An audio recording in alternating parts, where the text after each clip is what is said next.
Mi querido Leo, vamos con tus famosas últimas palabras. Déjame entrarle al tema contigo sobre el voto, anularlo, no anularlo, votar, no votar, abstenerse, no abstenerse. Antes de ir a esto, mira, te voy a contar una historia rápida. A ver, y tú me vas a ayudar a entenderla. Creo que es más que evidente.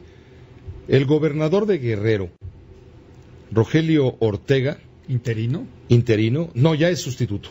Ah, ya es sustituto. Ya es sustituto, okay. Sí, porque ya terminó el periodo del interinato.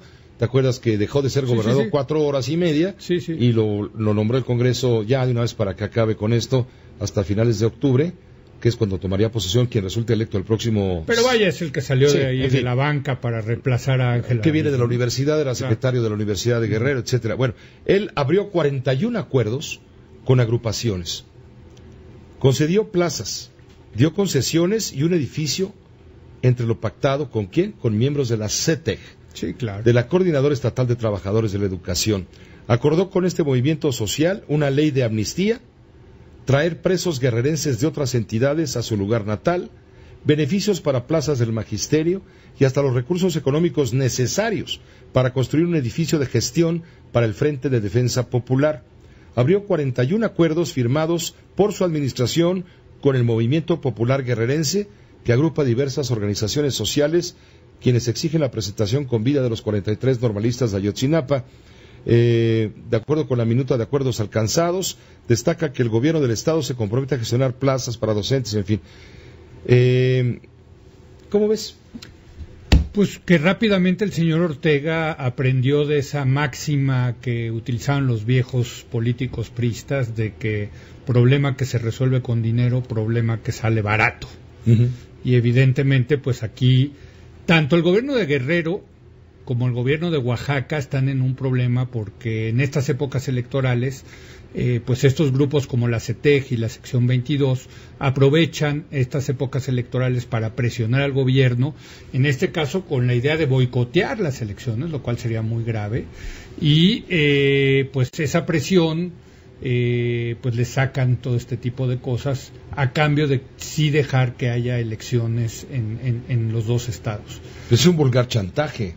Bueno, como hay muchísimos en el país, Pepe, la industria de la extorsión en México es absolutamente generalizada en muchos casos y desde luego hay grupos políticos que la ejercen con plenitud y con gran experiencia. Hay otro grupo por ahí en Veracruz que son los 400 pueblos, ¿te acuerdas? Sí, que también están haciendo presencia en México y amenazan. Pues sí. Con traer a 100,000, dicen ellos. Y vienen ¿vienen qué? En época electoral. Son los que se desnudan. Son los que se desnudan.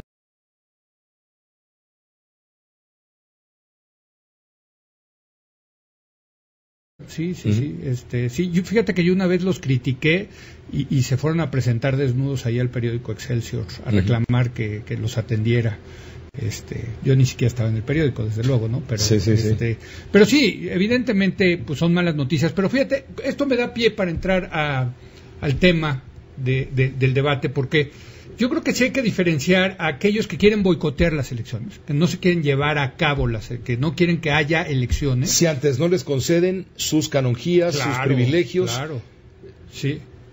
Como es el caso de los maestros. Así es, de Michoacán, de Guerrero y de Oaxaca. Y de Oaxaca, sí, sobre todo. Esos me parece que es un fenómeno aparte, que están secuestrando de alguna manera a la democracia y le piden el rescate, digamos, para liberar a la democracia, pues piden el rescate a través de estas prebendas, ¿no?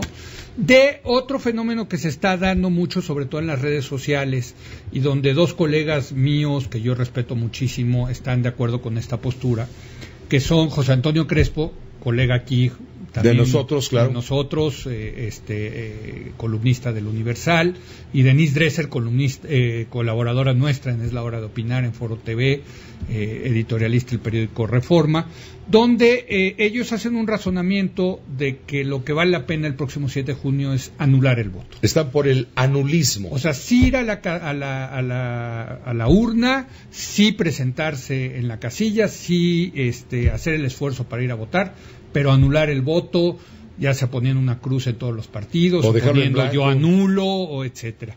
Hay que recordar que esto ya ocurrió en la elección del 2009. ¿Te acuerdas que hubo desde entonces? Fue un porcentaje menor el de los anulistas, muy Pero menor. te voy a decir, en algunos lados fue importante, como en la ciudad de Puebla, en la ciudad de México. Tan es así que luego, efectivamente, el entonces presidente Felipe Calderón los invitó al grupo de los anulistas, entre ellos a José Antonio Crespo y a Denise Dresser, a hablar de por qué estaba pasando con la democracia. Está preocupado el presidente Calderón.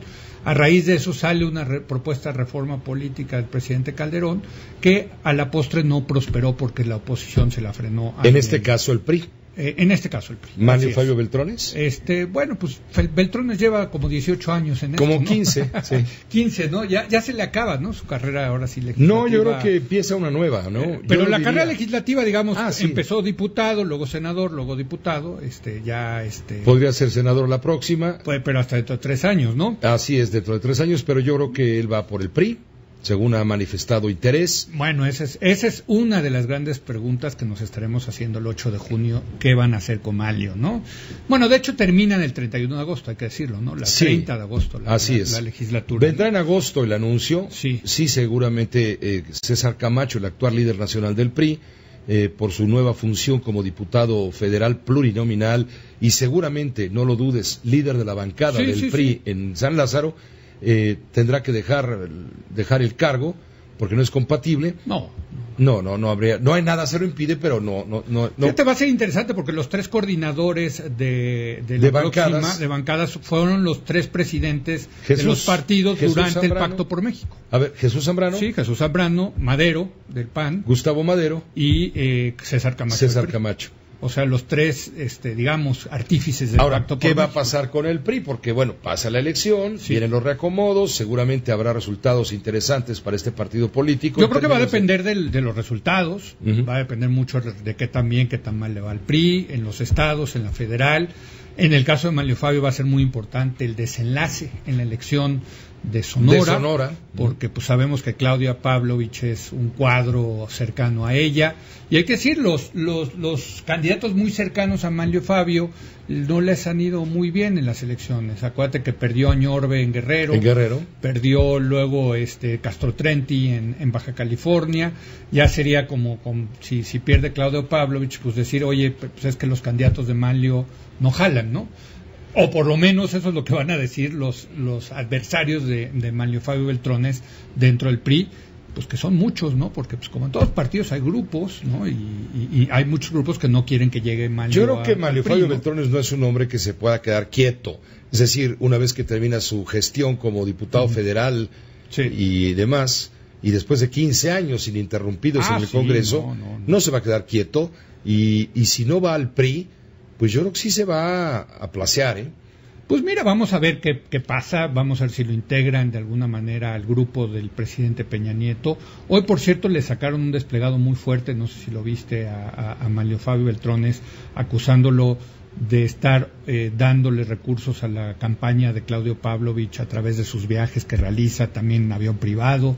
En fin, no, ya está salpicando hacia todos lados ¿no? La porquería cuando esto ocurre. Pero déjame ir a lo de el anulismo, Pepe. ¿Tú vas a anular o no vas a anular? No, desde luego que no, y estoy en contra. ¿Por qué estás en contra de los que dicen que es mejor anular? Porque la democracia no va a mejorar con estos políticos que todos no sirven para nada, que no, ¿para qué darles el voto si todos son lo mismo?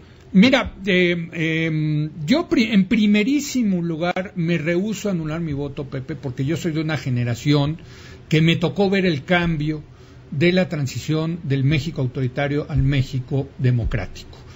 Yo nací, durante mucho tiempo viví en un país donde el voto no servía para elegir a los gobernantes.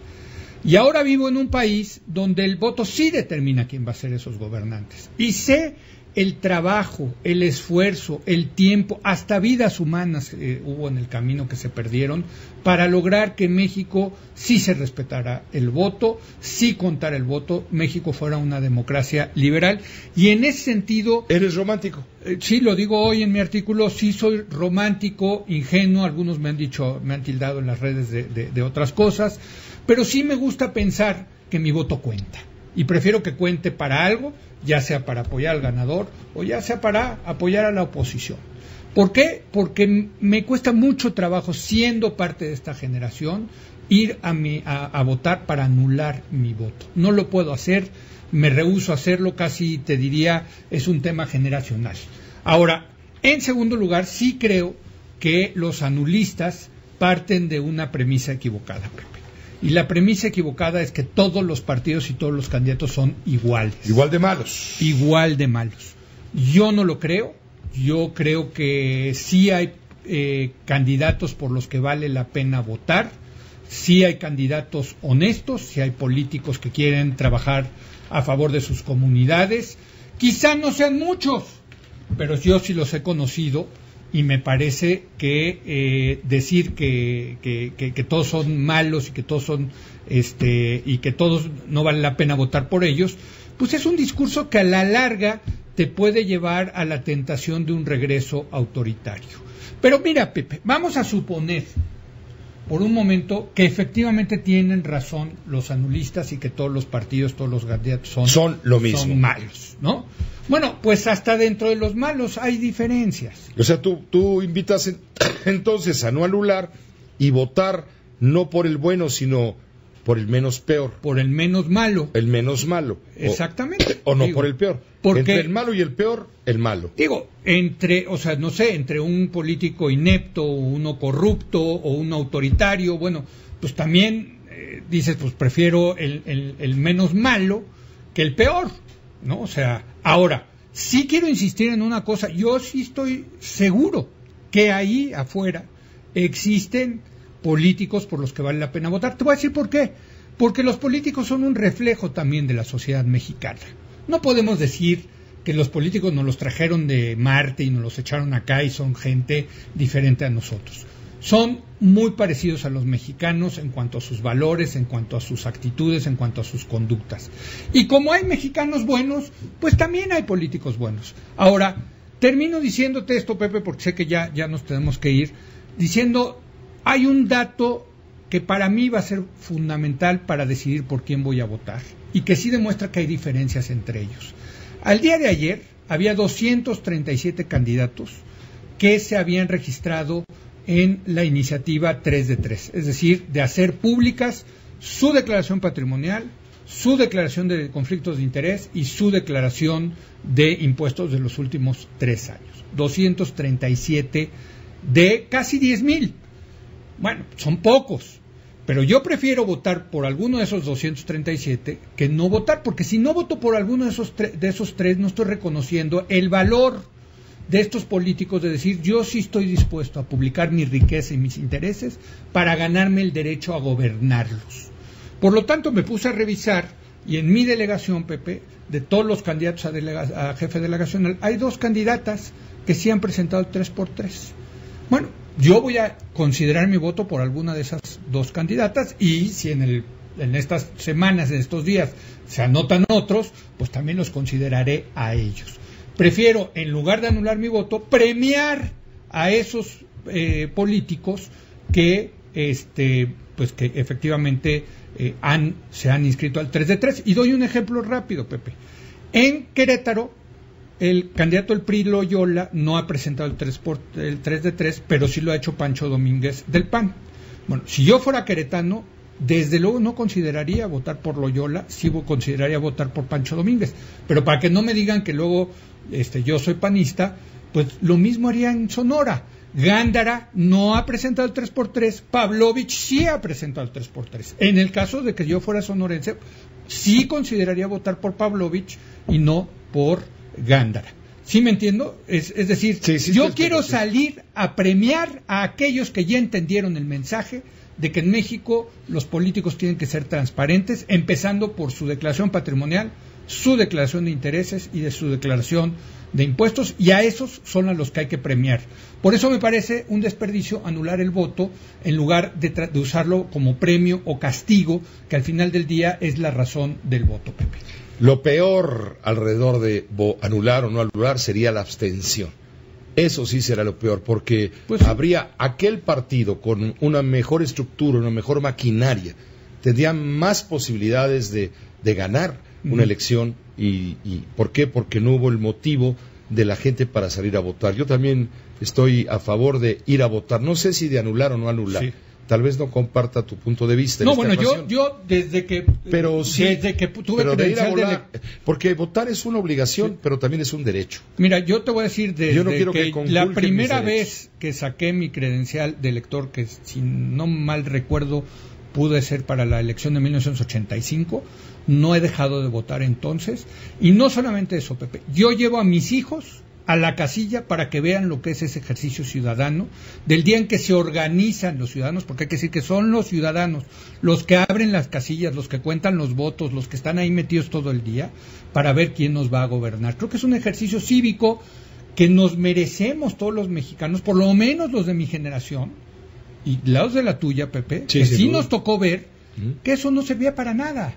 Bueno, caray, yo creo que ahora sirve para algo, pues utilicémoslo para premiar o castigar a aquellos candidatos que sí son diferentes. No asumamos, no caigamos en este discurso facilongo de que todos son iguales y que todos ya se corrompieron y de que todos son una bola de desgraciados. No es cierto, entre ellos hay diferencias y es nuestra responsabilidad como ciudadanos, Pepe, encontrar esas diferencias para votar en consecuencia. Te agradezco mucho, Leo Zuckerman. Mis últimas palabras. Famosas, ahora sí son famosas últimas palabras. No hay que anular. Hay 4. Ahí está. No 4. Hay que anular. Sí. Eso es como el... Sí, ya hacía don Fernando Marcos. Así don Fernando Marcos, los partidos. El partido en 4 palabras, exacto, en 3 palabras. Exacto, ¿no? Era buenísimo. No hay que anular. Yo creo que no hay que anular. Y por cierto, estoy dispuesto, desde luego, a debatirlo con Denise, con José Antonio, cuando quieran, donde quieran. Con mucho gusto lo hacemos. Creo que vale la pena, porque sí reconozco en el argumento de los anulistas que tienen mérito sus argumentos. Vamos a convocar con mucho gusto lo hacemos, pues. a José Antonio, sí, a Denise, no sé si acepte venir a Grupo Fórmula, para ver qué dicen al respecto y escucharlos con mucho interés y tomar una sabia decisión finalmente. Es un buen debate. Es un debate muy serio. Yo lo pensé muchísimo, pero al final, de verdad, me rehúso a anular, Pepe. Gracias, Leo Zuckerman. Gracias a ti. Gracias, buenas noches. Las famosas últimas palabras. No voy a anular mi voto, dice Leo Zuckerman. Vamos a una pausa, volvemos con más.